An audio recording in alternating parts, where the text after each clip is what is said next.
दोस्तों, जय भीम, नमो बुद्धाय, जय संविधान। हमने पहले कहा था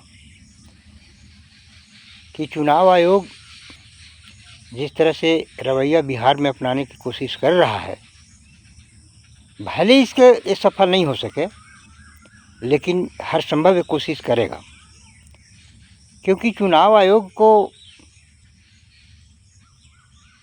देश के प्रति, नागरिकों के प्रति, समाज के प्रति, अपने परिवार के प्रति इसका कोई दायित्व ही नहीं है। ये सब कुछ खो चुका है और सब कुछ खो चुकने का कारण देश के बहुसंख्यक लोग इस पर अंगुलियां उठा रहे हैं। यहाँ तक कि सुप्रीम कोर्ट तक ने भी अंगुली उठाई, लेकिन ये बेशर्मों की हद है जो आज तक किसी को बात को सुनने के लिए तैयार नहीं है। तो क्या बिहार में, गुजरात और पंजाब में जो हुआ चुनाव, हरियाणा में जो चुनाव हुआ और हार होते भर में इन्होंने जीता, क्या बिहार में ये स्थिति पैदा हो सकती है? दोस्तों, मुझे किसी दल विशेष से मेरा कोई लेना देना नहीं है। हम ना तो कोई दल मेरा दोस्त है, ना मेरा दल कोई दुश्मन, लेकिन ना देश की भावना से किसी को मैं आंकता हूँ। लेकिन इतना मैं ज़रूर आंकता हूँ कि कम से कम नैतिकता को लोग ना भूलें। और मुझे अफसोस उस बात की आती है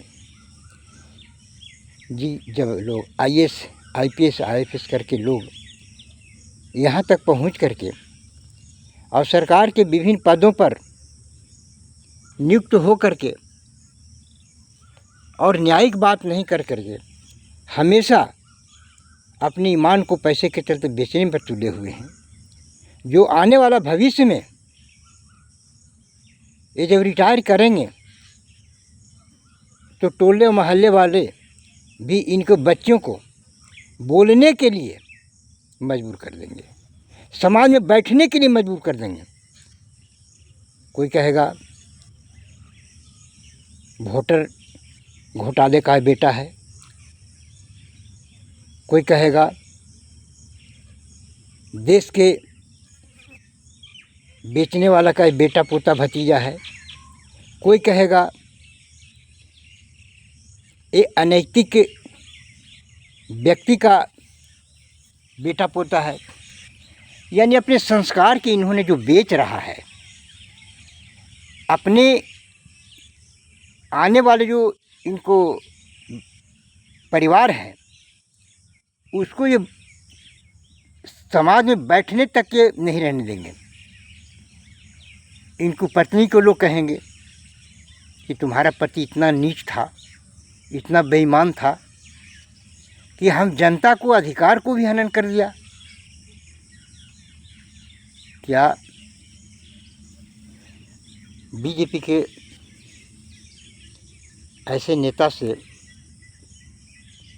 यह कह सकता हूँ कि आपने अपने संस्कार को इतना नीचे क्यों गिरा रहे हैं? या आपको शुरू से आपको पूर्वज का ही ये संस्कार गिरा हुआ है, तो आप संभलते भी आप नहीं संभल पा रहे हैं। इतना गिरा हुआ था, इसमें कोई दो मत नहीं है। क्योंकि बीजेपी के नेताओं ने कहा, जिस संविधान में मनु स्मृति है उसमें न हृदय है, ना मानवता है, ना नैतिकता है, ना कोई आदर्श है और ना कोई दया और क्षमा है।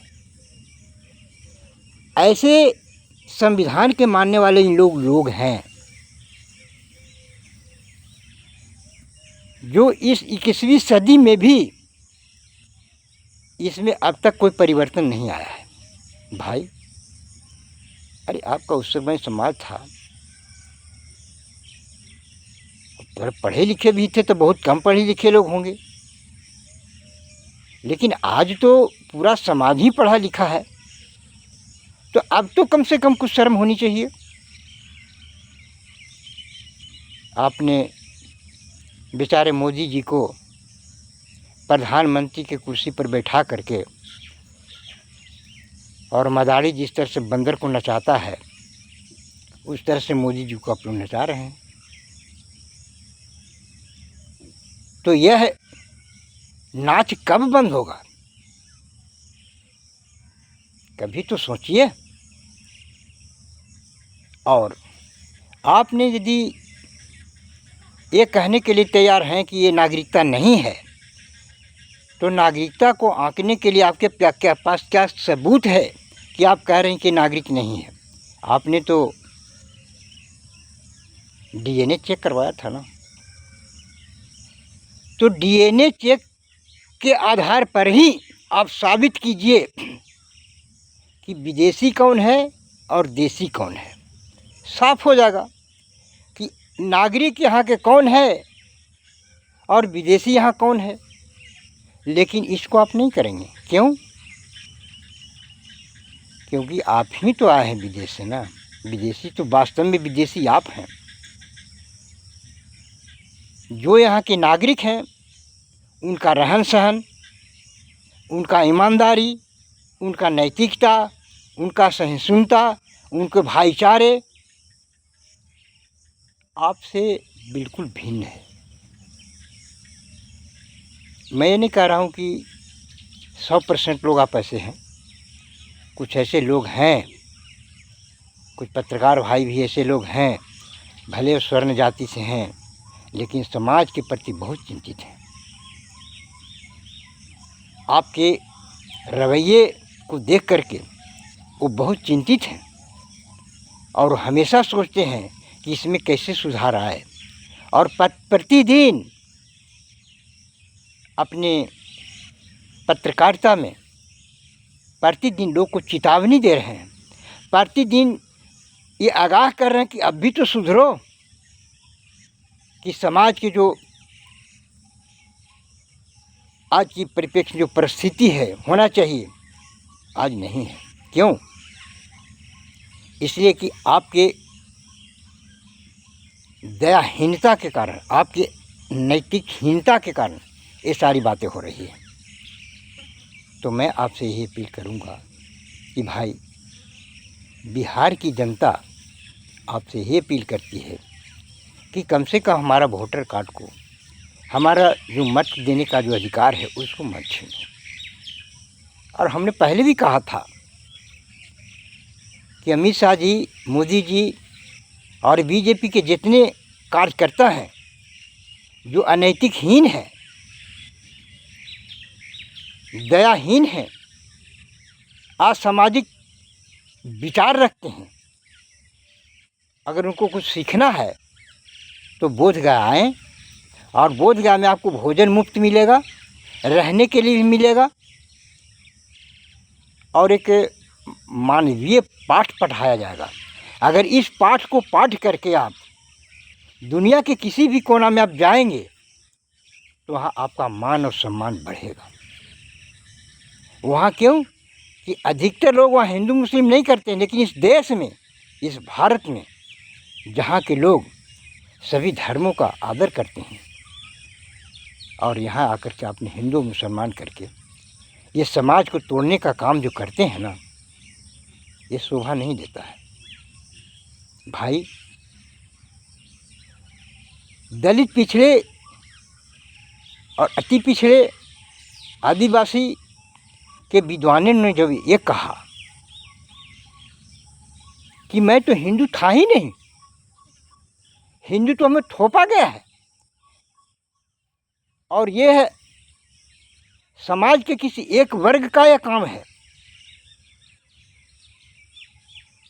जो समाज को इस तरह से ठगने का काम कर रहा है।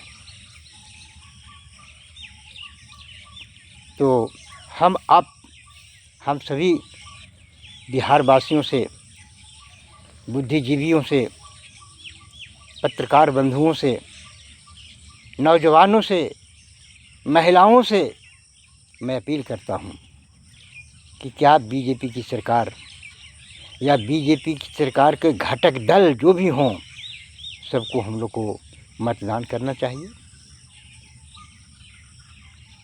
जिससे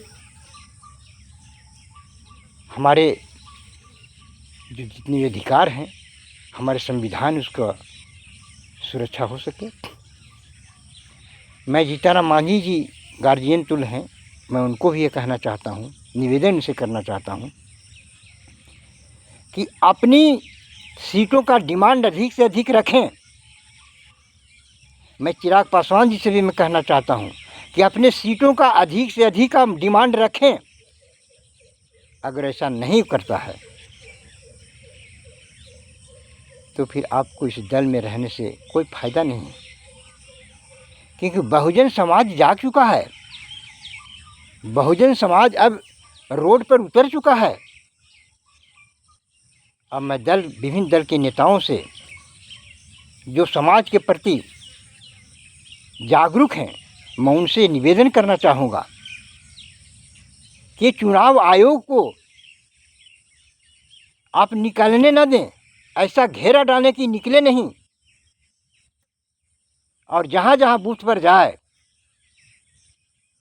इन्हें खदेड़ा जाए, चुनाव अब न होने दें। हाँ, चुनाव तभी संभव है जब जितने यहाँ के वोटर्स हैं, जितने भी मतदाता हैं, उनको वोट, एक भी मतदाता को मतदान सूची से न हटाए और सबको मत देने का जो अधिकार है इसको दें, और चुनाव बैलेट पेपर से हो, न कि ईवीएम मशीन से, क्योंकि बीजेपी को ईवीएम ही बनाता है और ईवीएम ही बिगाड़ता है। मोदी जी ईवीएम बनाते हैं और ईवीएम मोदी जी को बनाते हैं, अर्थात बीजेपी को बनाते हैं। तो क्या ईवीएम के द्वारा बिहार में भी यह खेला होने जा रहा है? तो मैं सभी नेताओं से अपील करता हूं कि पार्लियामेंट्री चुनाव में भी यही हुआ। आप लोग चिल्लाते रह गए लेकिन काम तब तक हो गया। ऐसा ना हो कि इसमें भी आप लोग चिल्लाते रहिए और काम हो जाए, ऐसा नहीं होना चाहिए। अब आपको अगर ये लोग आपको नैतिक धरना प्रदर्शन से नहीं मानते हैं तो आपको तोड़ फोड़ पर भी उतरना पड़ेगा। अब जब तक आप तोड़ फोड़ पर नहीं उतरेंगे तब तक ये लोग नहीं मानेंगे, क्योंकि एगो देहाती कहावत है कि हारेंगे तो हुरेंगे और जीतेंगे तो ठूरेंगे। बीजेपी वालों ने ये सिद्धांत को आज तक अपनाए हुए हैं, इसको तोड़ना पड़ेगा कि जब हारते हो तो हार महसूस करो, स्वीकार करो। हारने के बाद ये खुमड़े कर करके और यहाँ के वोटों को नाम हटा करके गिनती में गड़बड़ी कर करके ये फिर चुनाव जीत जाते हैं। तो ऐसे अनैतिकहीन आदमी को, ऐसे अनैतिक आदमी को और ऐसे नैतिकहीन आदमी को जैसा इसका व्यवहार उस तरह से आपको व्यवहार करना पड़ेगा। अगर आप नहीं करते हैं तो ये समस्या का समाधान नहीं होगा। और जनता विधानसभा चुनाव के बाद कोई भी दल का आदमी जाएगा, वो अपने उसका भाई क्यों नहीं जाए, जनता फिर आपको लताड़ेगी। जब जनता और विद्यार्थी, माताएं बहनें और बुद्धिजीवी लोगों का जब बेइज्जती होगा तो बर्दाश्त नहीं किया जाएगा। और जब इसके बाद कोई भी नेता, किसी दल के भी नेता जाएगा दुआरी पर, तो मैं समझता हूँ कि आपको खदेड़ना लोग शुरू करेंगे। जिस तरह से सिंदूर लेकर बीजेपी के लोग जब गए थे, उनको पिछवाड़े पर मारे थे, तो सबको पिटाना पड़ेगा, क्योंकि जनता अब बर्दाश्त नहीं करना चाह रही है। तो इसी शब्दों के साथ मैं अपनी वाणी को विराम देता हूँ। हमारी बात कड़वी भी लगी होगी, लेकिन बात यह है कि मैं सच कह रहा हूँ, क्योंकि मतदाता को मत देने का अधिकार जो है आप किसी भी हालत में आप बचाएं और मतदाता सूची से हर व्यक्ति का वोट देने का जो अधिकार है उसको बचाए रखें। और जब भी चुनाव हो तो वोटर से हो, बैलेट पेपर से हो, न कि ईवीएम से। इसी शब्दों के साथ मैं अपनी वाणी को विराम देता हूँ। जय संविधान, जय भीम, नमो बुद्धाय।